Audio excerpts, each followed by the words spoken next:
asini rohama dihamu dohon dame sian debata amata dohon sian anakna Tuhan Yesus Kristus. Amin. Shalom. Shalom. Hatani debata di hita imatar surat di buku Sada Musa bindu 10 sada ayat sada sahatu ayat sia. Saya akan membacakan firman Tuhan dalam bahasa Indonesia, Kejadian pasal 11 ayat 1 sampai 9. Menara Babel. Adapun seluruh bumi satu bahasanya dan satu logatnya, maka berangkatlah mereka ke sebelah timur dan menjumpai tanah datar di tanah Sinear. Lalu menetaplah mereka di sana. Mereka berkata seorang kepada yang lain, marilah kita membuat batu bata dan membakarnya baik-baik. Lalu bata itulah dipakai mereka sebagai batu dan gala-gala sebagai tanah liat. Juga kata mereka, marilah kita dirikan bagi kita sebuah kota dengan sebuah menara yang puncaknya sampai ke langit. Dan marilah kita cari nama supaya kita jangan terserak ke seluruh bumi. Lalu turunlah Tuhan untuk melihat kota dan menara yang didirikan oleh anak-anak manusia itu. Dan ia berfirman, mereka ini satu bangsa dengan satu bahasa untuk semuanya. Ini barulah permulaan usaha mereka. Mulai dari sekarang, apapun juga yang mereka rencanakan, tidak ada yang tidak akan dapat terlaksana. Baiklah kita turun dan mengacaukan di sana bahasa mereka, sehingga mereka tidak mengerti lagi bahasa masing-masing. Demikianlah mereka diserahkan Tuhan dari situ ke seluruh bumi, dan mereka berhenti mendirikan kota itu. Itulah sebabnya sampai sekarang nama kota itu disebut Babel, karena disitulah dikacau balaukan Tuhan bahasa seluruh bumi, dan dari situlah mereka diserahkan Tuhan ke seluruh bumi. Demikian firman Tuhan. Bapak Ibu saudara-saudari yang terkasih dalam nama Tuhan Yesus Kristus, kita jelas sekali mengetahui tentang sejarah kota Babel ini di Kejadian pasal 11. Inilah simbol dari ketinggian hati, ya, kesombongan manusia, sehingga ini disebut dengan Babel. Sehingga disinilah Tuhan mengkacau balaukan rencana manusia secara terang-terangan. Bapak Ibu saudara-saudari yang terkasih, apakah manusia memiliki rencana itu salah? Tidak. Manusia haruslah memiliki rencana dalam menjalani hari-hari dan kehidupannya. Apakah manusia salah untuk menggunakan keahliannya, kepintarannya, kehebatannya untuk masa depan yang lebih baik? Tidak salah. Namun jauh lebih dalam dari apa yang sudah direncanakan dan apa yang dilakukan manusia dengan kepandaiannya, Tuhan tahu isi hati manusia, sehingga sesuai dengan hati manusia itulah Tuhan bertindak. Tuhan memberkati atau Tuhan mengkacaukannya. Di Babel ini, orang-orang pada saat itu dengan keahliannya, kepintarannya, kehebatannya, ingin menata budaya baru dalam kehidupan mereka. Kita bisa lihat di ayat 4, di situ dikatakan, marilah kita dirikan bagi kita sebuah kota dengan menara yang puncaknya sampai ke langit. Nah, ini merupakan rencana manusia. Mereka ingin mendirikan menara, boleh mendirikan rumah, boleh mendirikan sesuatu untuk mempermudah kehidupan manusia, boleh membuat manusia itu semakin nyaman, boleh. Tapi masalahnya di sini ada kelanjutannya. Tuhan tahu isi hati mereka. Bahkan mereka mengatakan sebuah menara yang puncaknya sampai ke langit. Nah, ini luar biasa. Untuk apa mereka lakukan sampai ke langit? Artinya ada kesombongan di sana, ingin ya adu atau ingin bersaing dengan yang tinggi dari manusia itu, yaitu yang maha tinggi. Maka inilah simbol dari kesombongan dan tinggi hatinya manusia. Rencananya yang baik, ternyata motivasinya tidak baik, yaitu kesombongan. Dan yang kedua, bukan hanya itu, tidak berhenti di situ, berlipat ganda motivasi yang salah dari talenta yang mereka miliki untuk tatanan baru kehidupan mereka, yaitu apa? Kelanjutannya. Dan marilah kita cari nama. Ya ampun, apakah mereka tidak punya nama? Ya kan? Kalau bahasa lain, cari muka. Ya? Apakah orang itu tidak punya muka? Gitu. Artinya mereka sudah memiliki nama, memiliki budaya, memiliki status. Kenapa harus mereka membuat sesuatu di luar daripada yang seharusnya mereka miliki? Cari nama. Bapak Ibu saudara-saudari yang terkasih dalam nama Tuhan Yesus Kristus, dan mungkin banyak lagi yang dilihat Tuhan jauh lebih dalam motivasi mereka ingin membangun menara di Babel itu, sehingga keputusan Tuhan mengkacaukan mereka dengan bahasa, sehingga berhentilah kerjaan mereka untuk kesombongan mereka.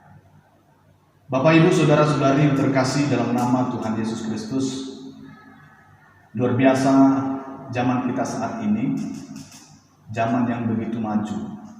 Ya, saya yakin dan percaya orang tua kita dan bahkan nenek moyang kita sudah banyak berdoa, bahkan sudah banyak mencucurkan air mata, bahkan bekerja keras untuk mengubah nasib kehidupan keluarganya sehingga kita masuk dalam era seperti ini. Sangat baik sekali perubahan yang terjadi. Dulu zaman batu, sekarang zaman yang serba otomatis. Begitu baik, sehingga kita dapat simpulkan bahwa berbeda dengan budaya yang akan diciptakan oleh orang-orang di Babel, pasti era ini adalah era yang diberkati oleh Tuhan. Bahkan era ini juga dikatakan sebagai era revolusi industri 4. Berarti ada revolusi industri 1, 2, 3 sehingga harus jadi 4. Kenapa kita sampai ke era industri 4? Berarti rangkaian sejarah kehidupan itu diberkati Tuhan. Karena apa? Semakin maju dan meningkat, tidak dikacau balaukan seperti Menara Babel. Maka itu syukurilah kita yang hidup di zaman ini. Tanda-tandanya begitu banyak perubahan dari era revolusi yang zaman batu dulu ke revolusi industri yang pertama. Kalau boleh saya sampaikan, ya, bahwa revolusi industri yang pertama itu ditandai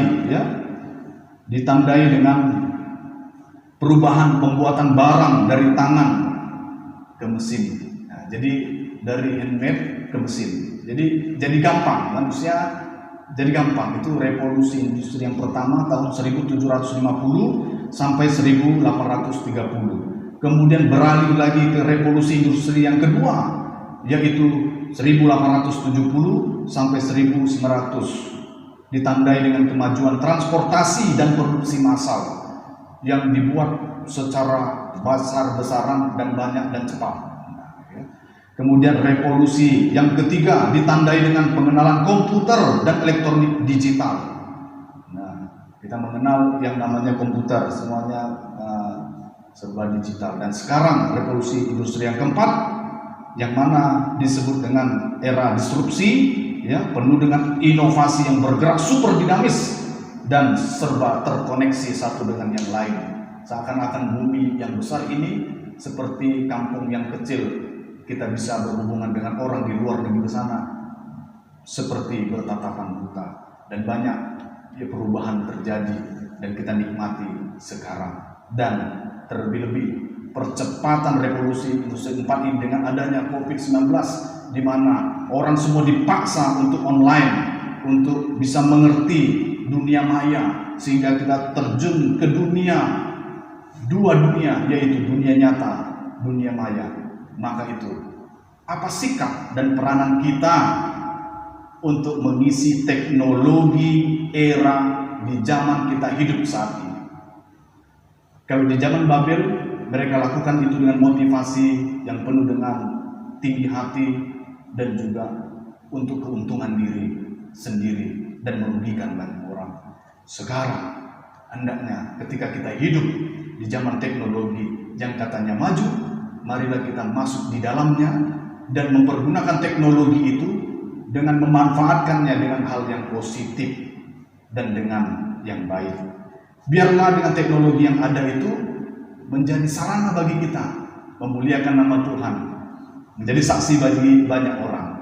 Jangan memakai teknologi itu dengan hal yang negatif, tapi lakukanlah itu dengan yang positif. Ya, banyak orang mempergunakan teknologi itu, budaya baru, era ini dengan yang negatif. Sebenarnya kita bisa, tapi apa gunanya? Nah, sama seperti Paulus katakan di dalam 1 Korintus pasal 6 tadi dalam epistel kita. Dia bisa lakukan segala sesuatu, tapi apa gunanya? Kalau tidak ada gunanya, tidak usah dilakukan. Tahan.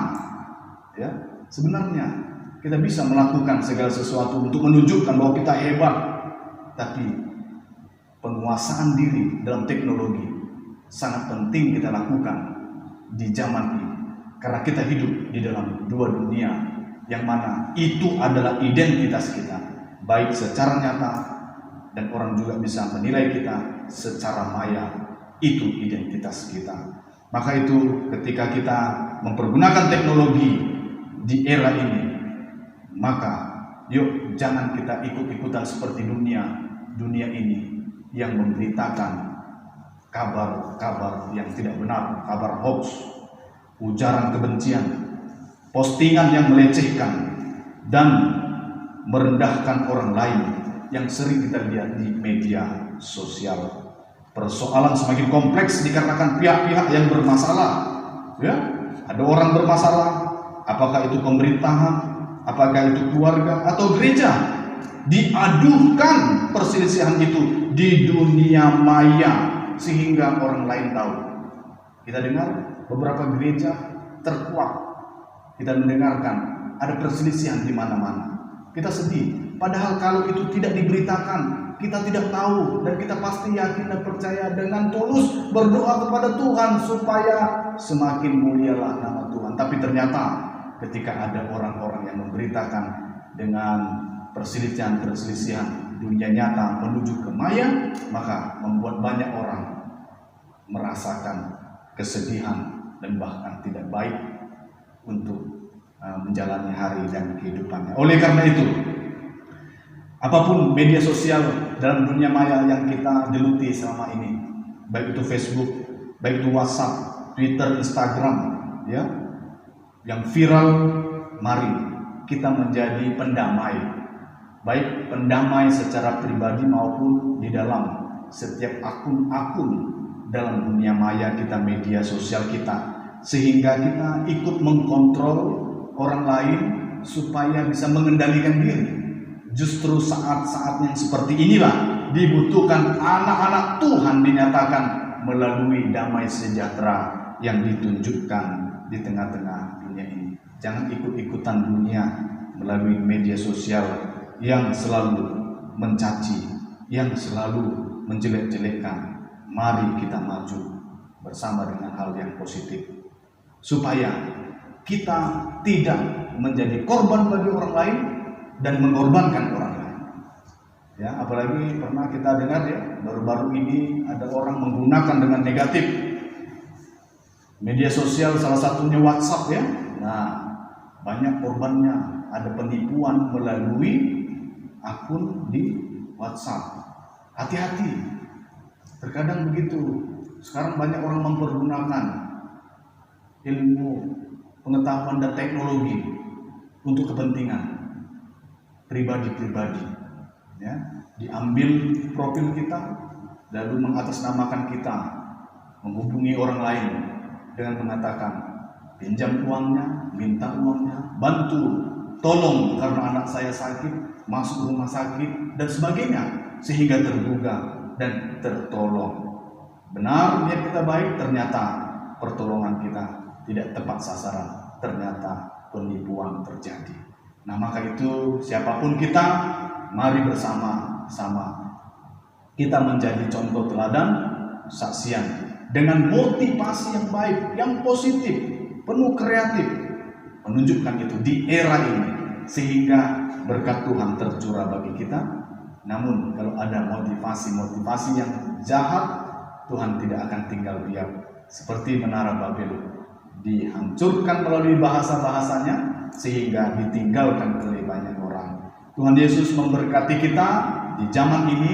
Kiranya kita semakin bijak memakai peranan kita dengan sikap-sikap yang betul-betul menyatukan banyak orang, menyirami hati dengan keteguhan dan menjadi penghibur bagi banyak orang di tengah-tengah COVID-19 yang penuh dengan ketidakpastian, kesusahan, kesulitan, dan duka cita. Kita hadir, maju, menggunakan teknologi yang ada, menggunakan apa yang kita punya supaya menjangkau banyak jiwa. Tuhan Yesus memberkati kita semua.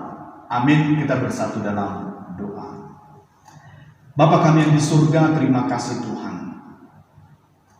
Engkaulah pemilik sejarah yang mana awal penciptaan sampai saat ini Engkau ada.